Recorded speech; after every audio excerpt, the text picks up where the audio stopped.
आज के इस वीडियो में हम बात करेंगे गेहूं की फसल के बारे में।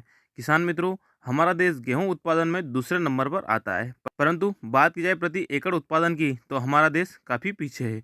औसत गेहूं के उत्पादन की बात की जाए प्रति एकड़ के हिसाब से तो 12 से 13 कुंटल प्रति एकड़ ही हमको उत्पादन मिलता है। और बात की जाए दूसरे देशों की तो वहाँ पे 24 से 26 कुंटल प्रति एकड़ के हिसाब से उत्पादन होता है। तो आज हम जानेंगे कि क्या कारण है जो हमें बहुत कम उत्पादन मिलता है। तो बहुत से किसान भाई को देखा गया है कि जब हमारी फसल 40 से 45 दिन तक होती है, तब तक वह फसल को बहुत अच्छे से ध्यान देते हैं और उसके बाद वह सिर्फ सिंचाई पर ही ध्यान देते हैं। लेकिन फसल में क्या न्यूट्रिशन की ज़रूरत है और क्या नहीं, उस पे कोई ध्यान नहीं देता है।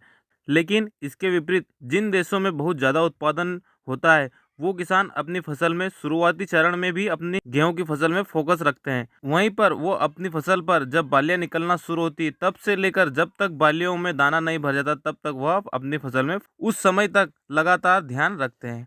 तब उनका उत्पादन 24 से 26 कुंटल प्रति एकड़ निकल पाता है। तो किसान भाइयों, आज के इस वीडियो में हम चर्चा करेंगे कि जब हमारे गेहूं की फसल की बालियां निकलती है, तो उस समय बालियों का साइज कैसे बढ़ाया जाए, दाने पर अच्छी चमक कैसे लाई जाए और अपनी गेहूं की फसल का उत्पादन कैसे बढ़ा जाए। तो हमें क्या करना चाहिए जिससे गेहूं की फसल का उत्पादन बढ़े और हम उत्पादन ज़्यादा से ज़्यादा निकाल सकें। तो नमस्कार किसान मित्रों, मैं हूं शैलेंद्र राजपूत। आप देख रहे हैं रोगी पौधे का हॉस्पिटल यूट्यूब चैनल। अगर अभी तक आपने हमारे चैनल को सब्सक्राइब नहीं किया तो प्लीज़ चैनल को सब्सक्राइब कर लीजिए और वीडियो को लाइक कर दीजिए और ज़्यादा से ज़्यादा किसान भाइयों को वीडियो शेयर कीजिए ताकि यह जानकारी उनको भी मिल जाए। जब हमारी फसल में बूटिंग स्टेज होती है, तो उस समय फसल में सबसे ज़्यादा 3 पोषक तत्वों की ज़रूरत होती है, जैसे फॉस्फोरस, पोटेशियम और बोरान। बात करते हैं जब हमारी फसल 80 से 90 दिन की हो जाती है, तब फॉस्फोरस का क्या काम होता है। तो जब बालियां पौधे के अंदर रहती है या निकल रही है, तो उस समय पौधे के तने को मोटा मजबूत होना होता है, ताकि आगे चलकर जब बालियां आएगी पौधे में तो पौधा नीचे ना गिर सके और जो हवा चलेगी उससे भी पौधे को लड़ना पड़ेगा। तो किसान भाइयों, इस समय पौधे को ताकतवर बनना पड़ेगा, तो उसके लिए पौधे को फास्फोरस की ज़रूरत पड़ेगी। तो आप फास्फोरस की पूर्ति करने के लिए गेहूं की फसल में एनपीके का स्प्रे करना है। तो एनपीके में आप 05234 का स्प्रे कर दीजिए, जिसमें 52% फास्फोरस और 34% पोटास है। या तो फिर आप 1261 जिसके अंदर 61% फास्फोरस होता है। और जो हम यह एनपीके का स्प्रे करते हैं, यह बहुत जल्दी ही पत्ते की पौधियां एब्जॉर्ब कर लेती है और इससे पौधे का तना मोटा और मजबूत हो जाएगा। मजबूत तना होने के कारण पौधे की बालियां मजबूत निकलेगी। अब बात आती है पोटाश की। तो पोटाश का भी इस समय बहुत ज़्यादा आवश्यकता होती है, क्योंकि पोटाश पौधे को इस समय तनाव से बचाता है, चाहे वह तनाव गर्मी से हो, बारिश से हो या पर्यावरणीय तनाव हो।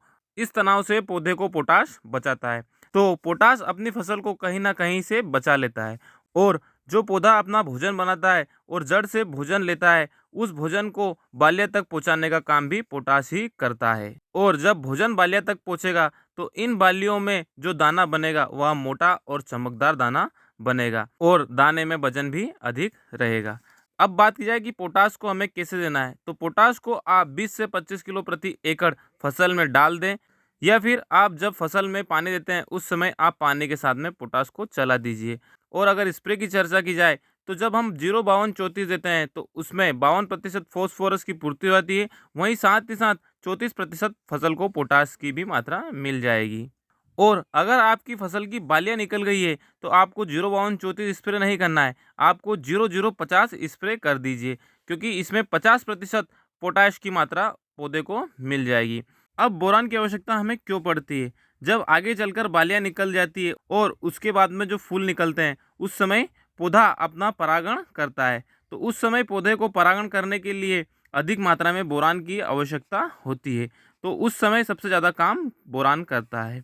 तो किसान मित्रों, अगर गेहूं की फसल की बालियां नहीं निकली और निकल रही है, तो उस समय आप 05234 के साथ बोरान मिलाकर स्प्रे कर दीजिए। और अगर बालियां निकल गई है सभी, तो आप 0050 के साथ बोरान मिलाकर स्प्रे कर दीजिए। अब बात की जाए इसके डोज की, तो आपको 1 किलो प्रति 1 एकड़ के हिसाब से 05234 या 0050 लेना है। और बोरान की मात्रा की बात की जाए, अगर आप 150 लीटर पानी ले रहे हैं स्प्रे करने के समय, तो 150 ग्राम बोरान ले लीजिए। और अगर आप 120 लीटर पानी ले रहे हैं प्रति एकड़, तो 120 ग्राम बोरान ले लीजिए।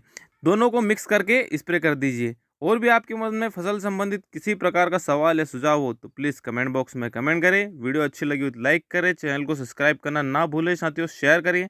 बहुत बहुत धन्यवाद आप सभी का।